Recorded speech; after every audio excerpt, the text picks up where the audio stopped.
What's up mga Beshiwap? So for today's video, ituturo ko sa inyo yung vowels and consonant dito sa South Korea, yung kanilang alphabets. So bago yun, gusto ko lang sabihin na hindi ako mahusay o ano man.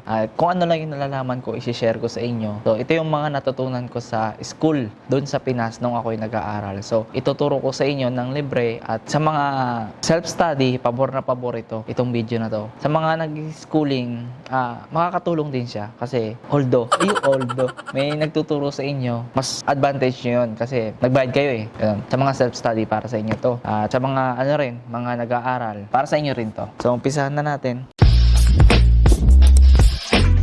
Ang ituturo ko sa inyo, unang-una is yung vowels.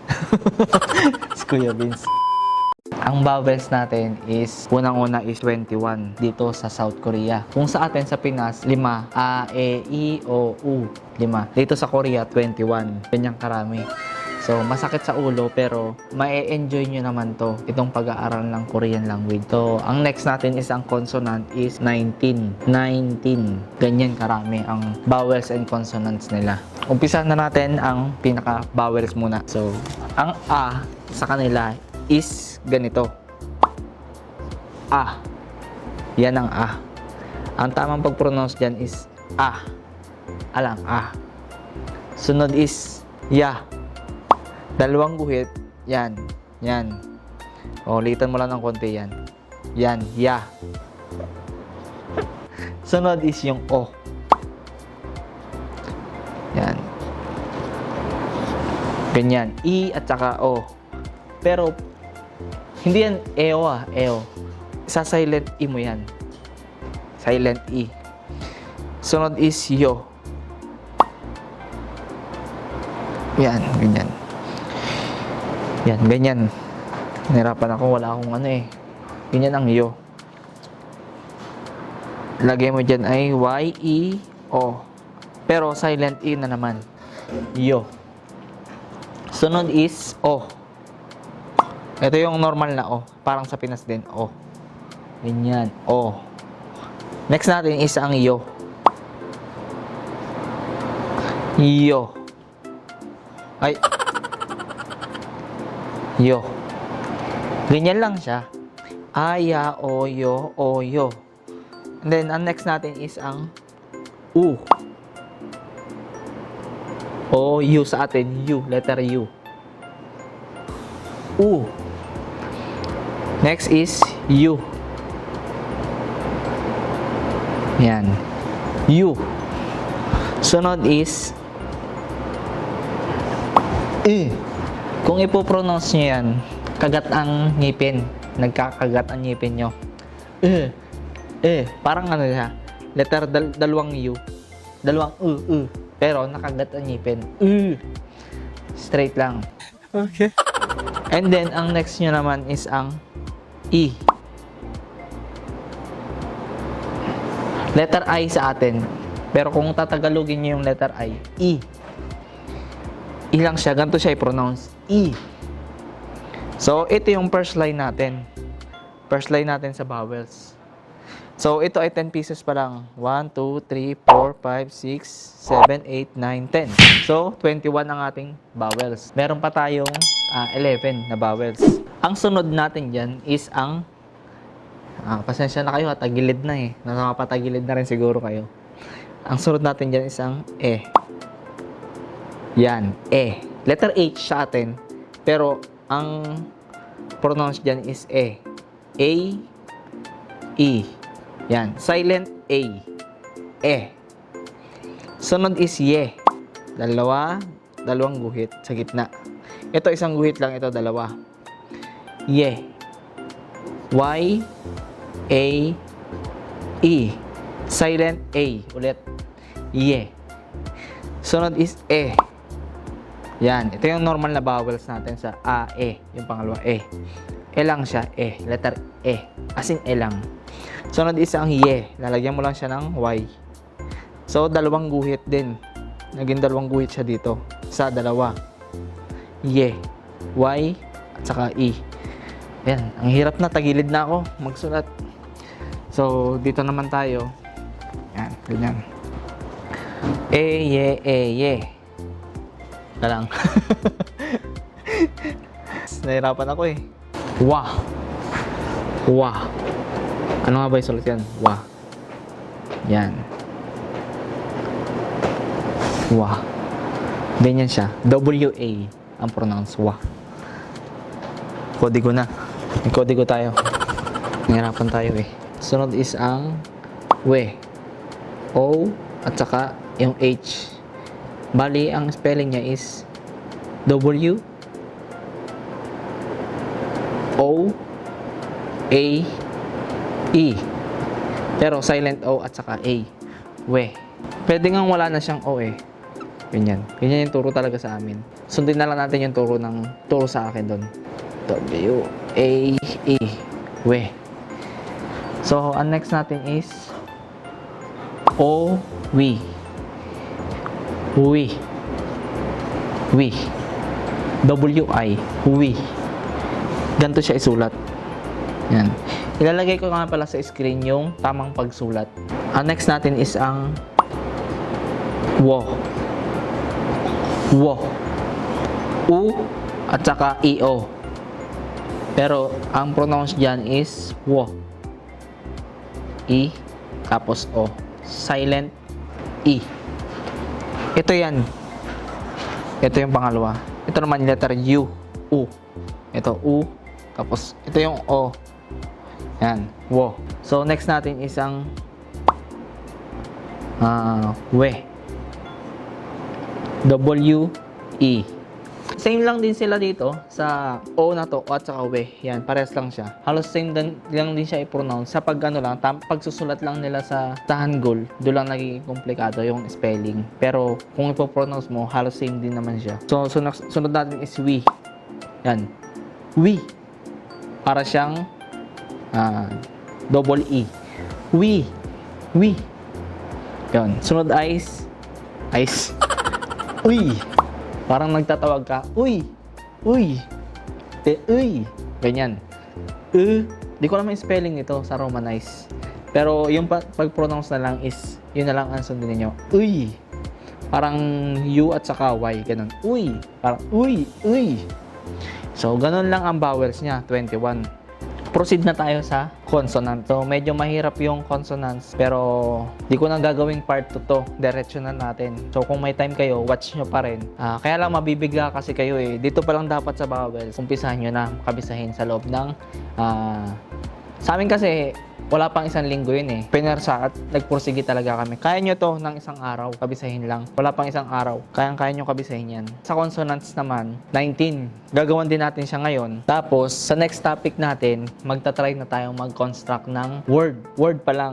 Hindi pa natin kaya mag-sentence kasi word pa lang ang gagawin natin na susunod na lesson natin. So, ito ang lesson 1 natin, vowels and consonants. So, tapos na tayo sa vowels. Kung may hindi kayo naintindihan at kung may tanong kayo, i-comment nyo lang. At pasensya nyo na rin ulit yung aking sulat. So, ito yung unang turo sa amin dun sa school. So, erase ko na siya ha. Doon na tayo sa consonants, mga beshwap. Kita nyo ba? Ang consonants nila is 19. So, ito ang first consonant nila, 7. O kaya, pwede nyo isulat ng ganito. O kaya, pag ganyan. Depende. Basta yan ang ang consonants nila. K. So, explain ko sa inyo, wala siyang pronunciation ang consonants. Kailangan ng vowels para may pronounce mo siya. Kaya, ang kailangan nyo lang munang gawin dito is i-memorize ninyo. So, sa next lesson natin, malalaman ninyo at maintindihan ninyo kung bakit wala siyang pronunciation. So, lalagyan lang natin siya ng isang pronunciation. For example, is letter A. Parang sa atin sa Pinas, abakada. Di siya magkakaroon ng pronunciation kung di mo siya lalagyan ng A sa ganun, A, ba. Ano yun? B. Kaya, A. Diba? Lagyan natin siya ng isang vowels lang, ha? So, ang pronounce dito is ka. Or ga. Yan. Ka, ga. Yan. Dalawa ang consonants niya. isang K at isang G, di ba? Medyo dito kayo malilito sa kanilang consonants. Pero ituturo ko sa inyo to. So, baybayan nyo lang. So, ang next natin is N. Na. Yan. Na. N. N lang yan, N.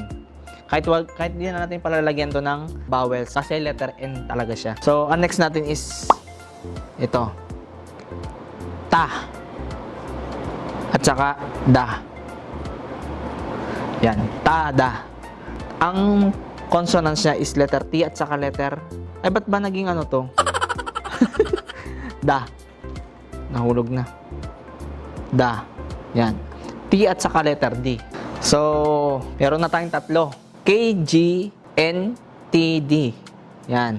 Ganyan siya i-pronounce. Ta o kaya da. Pero, pansinin nyo, itong mga to nasa pangalawa is medial yan. Malala-explain ko rin sa inyo kung paano. Yun, sa next lesson natin. So, wag natin biglain. Sunod lang kayo sa akin. Yun lang yun. Yun. So, next natin is yan. Makikita nyo yan. Ang turo sa amin dito is R. Ay, ba't ba Korean na naman? R. Letter R sa atin. R sa Pinas. R. Ra. Buhit ulit. Tsaka La. Yan. Rala. R. Tsaka L. Meron tayong tinatawag na initial, medial, tsaka final. Explain ko rin sa inyo yun pagkatapos ng consonant na to. So, next natin is M. Parang siyang N. Letter N. Same lang din siya. Letter M lang sa atin sa Pinas. Letter M. So, next natin is B.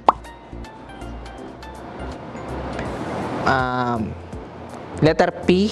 Pa. O kaya ba. Letter P at saka B. Ito initial, ito medial. Yan. So, next natin is S. Yan, S. Ito ay sa or siya. Kahit alin dyan sa dalawa, pronunciation. So, next natin is itong bilog. Yan. Ito, explain ko to sa inyo mamaya kung paano gamitin sa Hangukmal, sa Korean language. So, sa initial, pag pronounce siya, wala. Wala sa medial, and then sa finals is NG. Saka ko explain to. Itong J o CH. Ja or cha. Yan. Cha, ja or cha. J o CH. Initial, itong medial. And then sa final, same din siya sa medial. Explain ko ulit yun mamaya. Medyo malilito talaga kaysa una. Next natin is, ito same siya dito. Meron lang siya sa taas. Pero ang pronunciation dito is CH, CH na lang. CH, CH. Yan, cha. Cha. Cha. So, itong letter A, yung mga nilagay kong letter A is erase yung sa isip niyo yan, ha. Nilagyan ko lang siya ng vowels para malaman ninyo kung paano siya i-pronounce. Kung paano siya gamitin yung consonant na to. Parang sa atin, baboy. Paano mo siya maipopronounce na walang vowels? Kailangan, di ba, may vowels. BBY. BBY. Parang, basta. So, next natin is K. Yan, K. K. K. Kung sa atin, K. K. Yan. Initial or medial, K siya. K, as in K. Hindi katulad nitong isa, itong KG. Pwede siyang maging G. Itong ganyan. Ito kasi dalawa. Dalawa yung guhit niya. Ayan. Sa taas, dalawa yung ganun. Ito parang 7. KG. Pwedeng G sa medial. K naman kapag ka initial, medial, final. So, yan ang consonant natin. Meron pa pala. Itong T. Letter T lang yan. Pa initial, medial, or final. So, P. Pares lang din siya. Initial, medial, final. Letter P. Yan. Tagilid na. Tagilid ng bangka. Sorry. Nahirapan ako. Wala kasi tayong sabitan. Next natin is H. Ganyan. O kaya ganito ang sulat. Ganyan, ganyan, tapos ganyan. Pwede yan, H. Maaaring sa dalawa, pwede. Dalawang guhit, bilog, isa, tapos isa ulit, tapos bilog. Yun. Pwede yun. Letter H yan. H. Sa atin sa Pinas. Ha. Yan. Ka, ta, pa, ha. Yan. So, pasensya nyo na ulit ang sulat ko. So, meron tayong tinatawag na, meron pa tayong additional na ang consonants natin is 5 pa. Ito ang tinatawag na double consonants. Ito, K. Yan. T. Ang alay na ako. P. Sunod S. So, J. Parehas lang siya dito sa consonants na naan dito.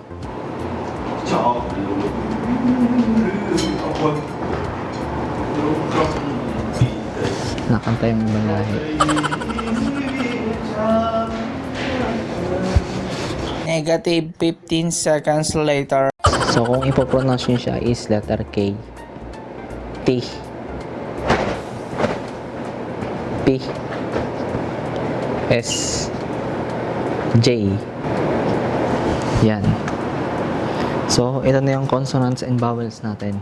Consonants natin. Natapos na sa wakas. Ang may papayo ko sa inyo is kabisahin nyo muna yung vowels saka consonants. Yung tamang pagsulat, pagbasa. Then, sa next topic natin is kung paano mag-construct ng word. Para na tayo makabuo ng word. Hanggang sa makabuo na tayo ng sentence, hanggang maaral na natin yung mga sentence ending nila. Yung present, past, saka future tense na ginagamit. At marami pang iba akong ituturo sa inyo. So, sa ngayon, first week, masterin nyo na tong vowels natin at saka ang consonants. So, ilalagay ko sa description ng video na to ang pinaka tamang pagsulat at saka ang tamang pag-pronounce. Yun, lalagay ko doon. Kaya kung nalilito kayo at may tanong kayo, i-comment nyo lang sa ating YouTube comment section. So, mag-notebook kayo. Sulat ninyo lahat. So, naubusan ako ng laway. Ganito pala first time ko magturo. So, yun lamang. Maraming salamat sa mga nanood at sana nakatulong tong video na to at i-share ninyo sa mga gustong mag-aaral ng Hanguk, Korean language, Hangukmal, wikang Koreano. I-share ninyo at huwag niyong kalimutan subscribe yung channel ko. Please like, comment, and subscribe. Share nyo na rin. Yun lang. Maraming salamat ulit. Beshiwak, sign out. So yun mga Beshiwak, shout out nga pala kay Mike Errol Salakup, Wenmar Lucena, Kinonoy Vlog, Jong Uno, Cho N. Yan. Shout out sa inyo sa nag-share ng video. Kay Ma'am Amalin Parale, Palm Heart, Judy Ann, Maria Alaysa Pider. Yan, sabi niya, Beshiwap, yung FS ko po, di rin ako nakasama sa shoutout. So, ma'am, ito yung FS nyo.